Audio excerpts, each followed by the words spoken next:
Hello guys, tuturuan ko kayo ngayon kung paano gawin ang stop motion picture. BantaYeah! BantaYeah! Okay, so ano ba yung stop motion picture? Ito yung kind of animation kung saan gumagamit ka talaga ng totoong mga materials or toys or things. At saka habang minamanipulate mo yung material mo, pinipicture mo isa-isa at saka didikit-dikit mo yung mga frames para maging parang continuous frames siya or magiging parang video siya. So may mga cartoons or may mga animation tayong na pinapanood na hindi natin alam, stop motion picture pala yun. Ibig sabihin hindi siya CGI, hindi siya CGI created, kundi mga picture siya na dinikit-dikit lang para parang gumagalaw sila. Okay? So yan yung ituturo ko sa inyo ngayon.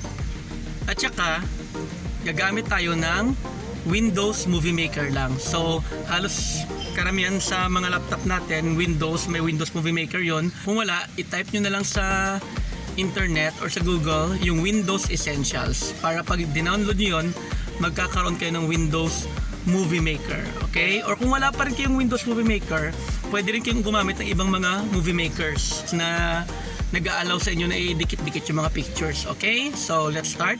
BantaYeah! Okay, so tamang-tama mga kaBantaYeah, masyadong mahaba pa yung pila sa prints. So, habang naghihintay ako ng pila, gagawin natin yung tutorial na to. Okay? Now, yung gamitin ko sa tutorial na to ay syempre tripod para steady lang yung mga frames natin at saka camera.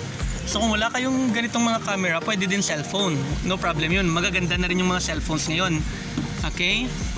High quality na rin yung mga pictures nila. So, pwede na yung cellphone at saka mas better kung meron din kayong tripod sa cellphone nyo. Kung wala, make sure na steady yung mga kamay natin, okay? So, BantaYeah! Okay, so ito yung magiging bida ng aking stop motion picture na gagawin. Pinangalanan ko siya si Bomberman or Bomberman, okay? Siya, ito yung ito yung isa sa mga favorite toy ko nung high school ako. Isa siyang Lego toy, okay? Okay, so mga kaBantaYeah, ito na yung setup ngayon. Okay, ito si Bomberman. Yung una natin gagawin, kukuha tayo ng first shot ni Bomberman, okay? BantaYeah!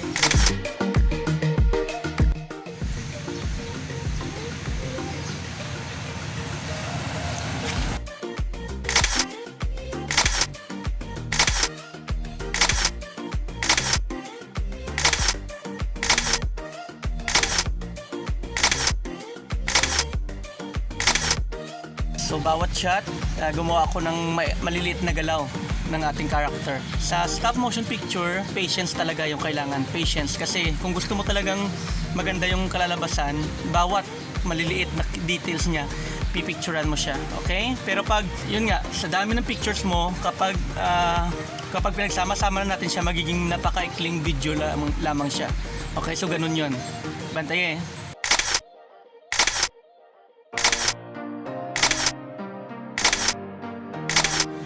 Okay, medyo nakakapagod yung mga kaBantaYeah, no?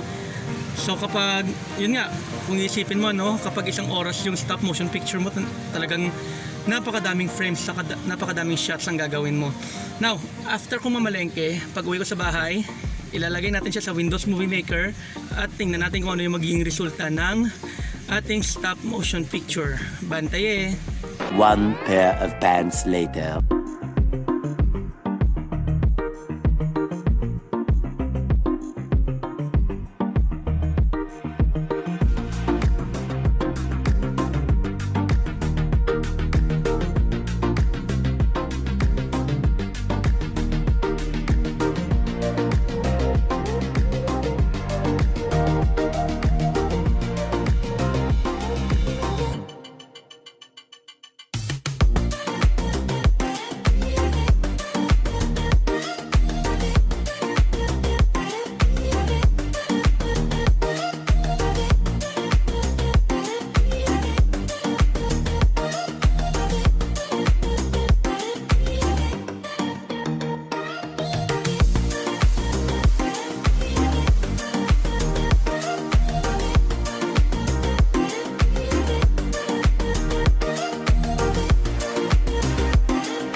Okay, so that's it mga kabantaye. I hope na may natutuhan kayo ngayon sa episode natin. So again, kapag gumawa kayo ng stop motion picture, mahabang pasensya talaga yung kakailanganin, okay? So sa mga hindi pa po nakapag-subscribe, please subscribe sa aming channel kasi madami pa po tayong mga tutorials in the future, okay? So, BantaYeah!